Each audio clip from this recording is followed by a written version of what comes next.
صدر عالی مرتبت اور باب علم و دانش اور میرے عزیز ساتھیوں، السلام علیکم۔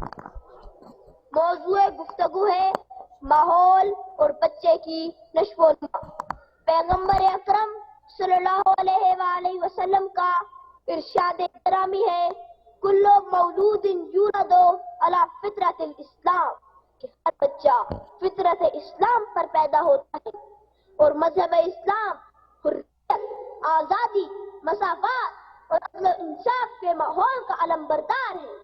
دراصل ماحول ایک ٹکسال ہے جو بچے کو مخصوص شکل میں ڈھال کر معاشرے کے سپرد کر دیتا ہے۔ جناب صاحب، بادشاہوں قومیں نسل نو کو شریفانہ اور آدانہ ماحول مہیا کرتی ہے۔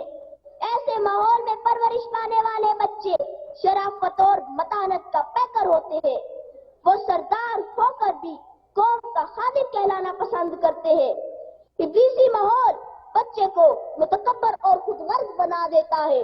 خود غرضانہ اور غلامانہ ماحول میں نشو و نما پانے والے بچے غیرت و حمیت سے عاری رہ جاتے ہیں اور موقع ملے تو ڈالر لے کر قوم کی عزت و ناموس کو سرعام نیلام کر دیتے ہیں۔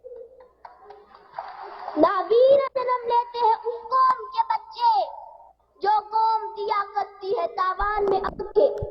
صدر گرامی کا باب العلم حضرت علی کرم اللہ وجہہ کا قول ہے کہ معاشرے کفر کے ماحول میں تو زندہ رہ سکتے ہیں لیکن ظلم کے ماحول میں باقی نہیں رہتے۔ ظلم کا نمونہ فرعون تھا، مٹ گیا۔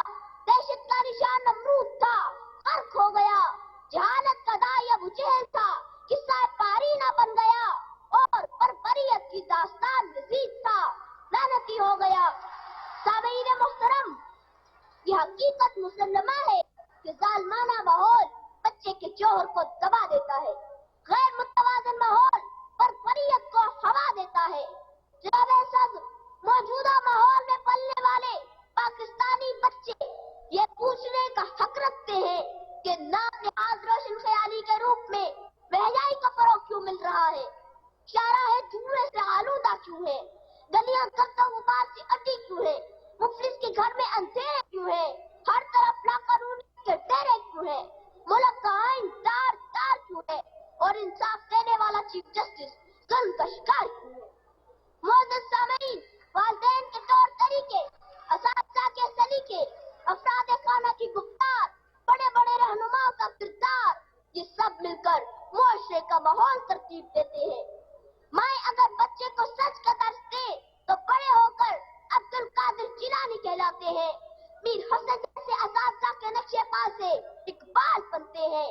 اصول پرستی اور انصاف پسندی گھٹی میں ملے تو قائد اعظم بنتے ہیں۔ یاد رکھیے، اور گندا گھرانوں کے دارانوں سے رشتی والا ان تو برآمد ہو سکتے ہیں، کبھی روح اللہ خمینی نہیں مل سکتے۔ اور غلامانہ معاشروں کی کوکھ سے ننگے ملت، ننگے دین، میر جعفر اور میر صادق تو جنم لے سکتے ہیں، کبھی ٹیپو سلطان پیدا نہیں ہو سکتے۔ صدر ذی وقار، ہر انسان مرکب ہے جسم اور روح کا۔ صرف جسم کی نشو و نما حیوانیت پیدا کرتی ہے جبکہ روحانی فضا اسے انسانی قدروں سے آراستہ کرتی ہے۔ حیوانیت کے ماحول میں سے بیکابلی، ہٹلر اور ہلاکو خان جیسے مکروہ شخص نکلتے ہیں۔ روح پرور فضاؤں میں حضرت بلال، حیدر کرار اور محمد بن قاسم پروان چڑھتے ہیں۔ عزیز ساتھیوں، آؤ اصول طے کر لیں کہ عیارانہ ماحول کو سچائی اور ایمانت داری میں بدل دینا ہے۔ نفرت کی زنجیریں توڑ کر انسان کو محبت کی مالا میں پرونا ہے۔ کانٹوں کی تہیں ہٹا کر پھولوں کی سینچ کو بچھانا ہے۔ فرقہ پرستی کے عفریت کو پوری قوت سے کچل دینا ہے۔ روشن خیالی کی بجائے روشن ضمیری کا ماحول اپنانا ہے۔ مجھے یقین ہے کہ پاک و پاکیزہ ماحول سے ہی اقبال کے شاہین جنم لیں گے، اسی ماحول سے اصول پرست قائد نکلیں گے اور اسی ماحول سے قوم کو محسن پاکستان قدیر خان ملیں گے۔ آسماں ہوگا سحر کے نور سے آئینہ پوش اور ظلمت رات کی سیما پا ہو جائے گی۔ وما علینا الا البلاغ المبین۔ پاکستان